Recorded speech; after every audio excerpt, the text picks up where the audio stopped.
This video has kindly been sponsored by Spitch. Spitch is a fantasy football app where you can test your management skills against others and win real prizes. Create a lineup within the budget every match day and score points powered by Opta Stats.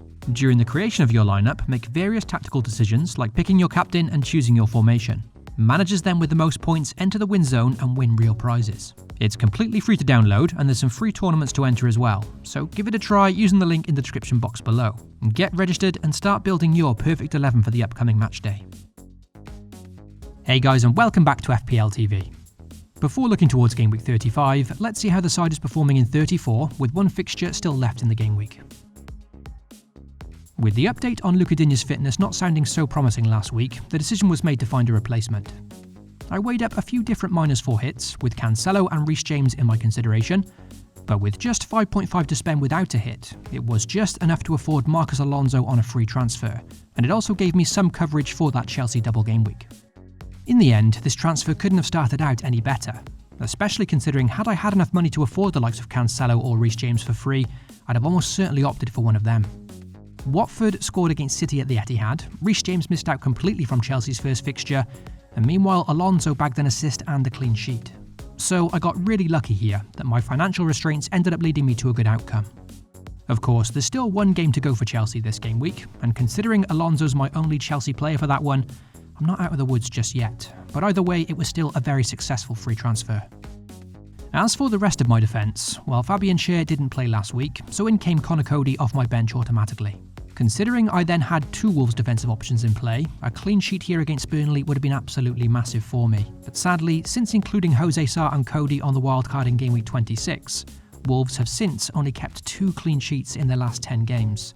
Hugely disappointing. There was a clean sheet for the ever-reliable Liverpool defence, however, with my budget way into that defence, Joel Matip picking up 2 bonus points to boot. Mo Salah was my captain for that Merseyside derby, and he did at least pick up an assist.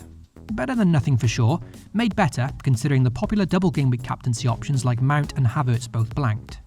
However, considering Chelsea still have one game to go, I'd still say it's advantage Chelsea captainers here, and I really needed more from Mo Salah in that one. The only other return from my side in game week 34 was currently my highest scorer of the game week so far in Bukayo Saka. Admittedly, I had pondered on the idea to sell him for a Chelsea midfielder last week, but it's a good thing I didn't go through with it. Considering his form, his kind fixture run, and the fact he's also on penalties now, will likely make him a very easy hold for the final part of the season.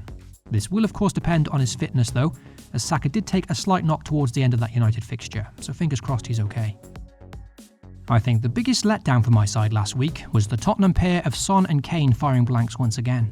That's back-to-back blanks for the expensive duo now, where Spurs didn't even manage a single shot on target over the last 2 games. Pitiful. Considering lots of managers transferred out Son and Kane in favour of double game week players recently, and with me opting instead to stay patient with the pair, well, I really needed them to do the business last week. What I'll be hoping for now is that both Mount and Havertz do stay quiet against United on Thursday evening, and then hope that Son and Kane can repay my faith against Leicester in game week 35. So, for game week 34, my team have scored 63 so far, with just Alonso left to play his second fixture. Despite the Son and Kane disappointment, 63 is actually a very decent score as things stand, with my transfer in of Alonso getting double digits really making all the difference. My rank has currently gone from 35k up to 27, and considering I really didn't like my team heading into the game week, I have to say I was pleasantly surprised to see a rise in the rankings.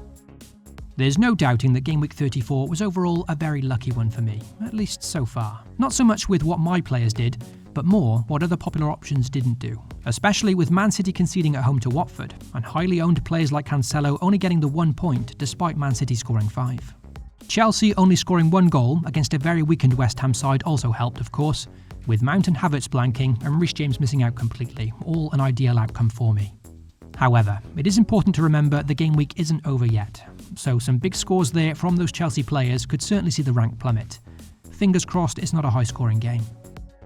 Let's move on to game week 35 now and look at some potential transfer plans as well as my potential team lineup. For game week 35, there's so far been one confirmed free transfer with James Maddison making way. When buying him 2 game weeks back, the plan was initially to likely keep him for the rest of the season now, especially with Leicester having an extremely appealing double game week in game week 36 at home to Everton and Norwich.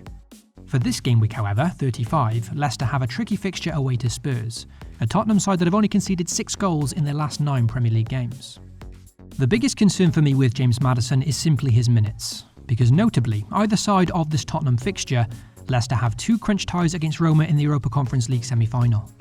For this reason, you'd fancy them to focus all their attention on those 2 games, and this Leicester team to face Spurs in between could therefore be heavily rotated.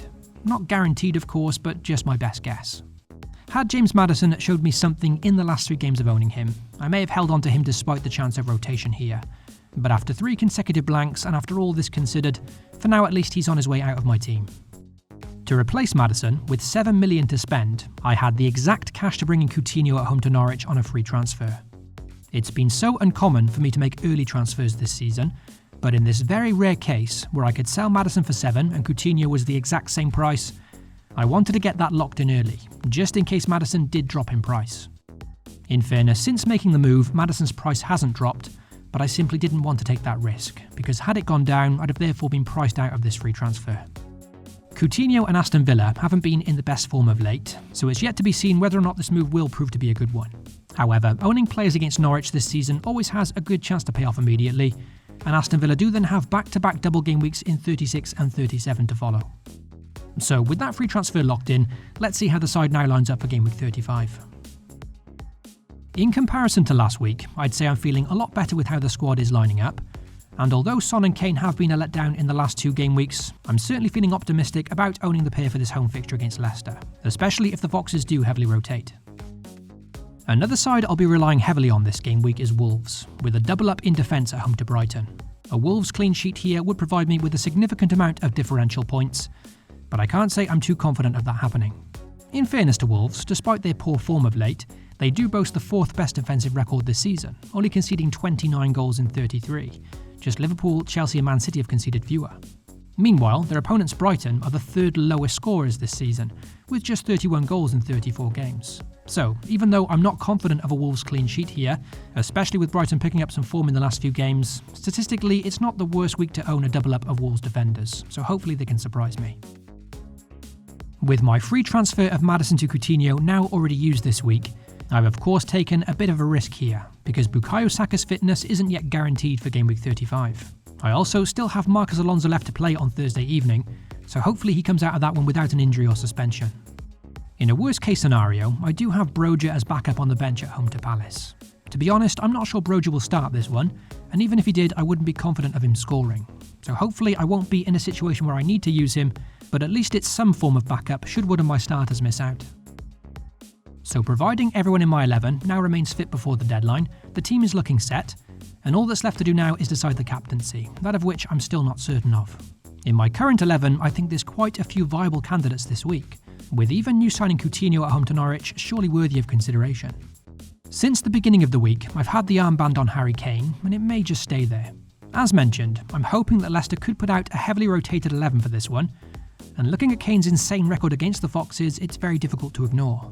In the Premier League, Leicester happen to be his favourite opponents, with 16 goals in just 13 games against them.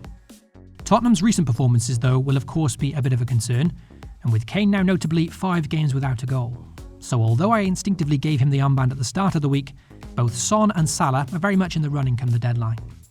Putting faith in Harry Kane as captain hasn't gone so well for me over the last few weeks, and looking at their recent performances, it does seem that Kane has once again become more of a provider than a goal threat lately. So, if I am expecting Tottenham to get back to winning ways here, perhaps Son Heung-min is therefore the answer.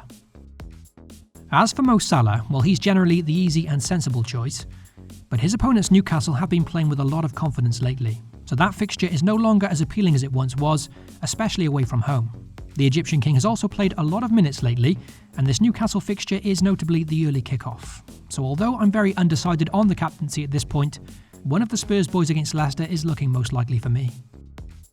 When talking about Leicester's potential rotation, it is also worth considering that Arsenal and Saka's opponents West Ham will very likely do the same this week. West Ham have the Europa League to focus on, and interestingly are also hit with lots of defensive problems at centre-back for this fixture, with Dawson out suspended and the likes of Zuma, Ogbonna and Diop out injured.